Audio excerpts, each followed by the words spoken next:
ગુજરાતી બધા ભાઈઓ બહેનોને ઉત્તરાયણની ખૂબ ખૂબ શુભકામનાઓ।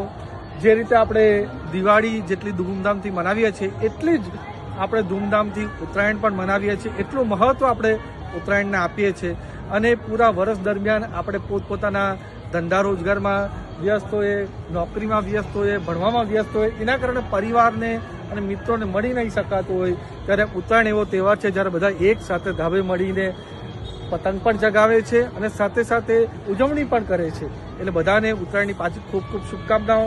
તમે જેમ જોઈ શકો છો કે આપણો પતંગ કેટલો સ્થિર રીતે ચગી રહ્યો છે, આકાશમાં ચગી રહ્યો છે, એવો જ સ્થિર રીતે અમારો ભારતીય જનતા પાર્ટીનો પણ પતંગ આટલા દાયકાઓથી ગુજરાતમાં ચગે છે અને આવનારા દિવસો અને આવનારા વર્ષોમાં પણ આ જ રીતે ભારતીય જનતા પાર્ટીનો પતંગ હજુ ઊંચેથી ઊંચે જશે અને સ્થિર રીતે ચગશે। અને પણ જે પતંગો ઉતાવળામાં ચાહે દિલ્હીથી હોય કે ઇટલીથી હોય ચગે છે અને બધાને કાપવામાં આંધળો વિરોધ કરવામાં લાગ્યા છે, એ લોકોના પતંગ એકદમ ખરાબ રીતે કપાઈ જવાના છે।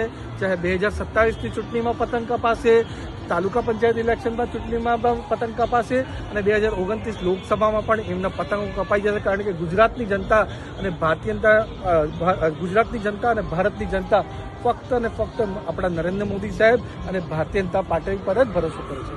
પાછા બધાને હેપી ઉત્તરાયણ।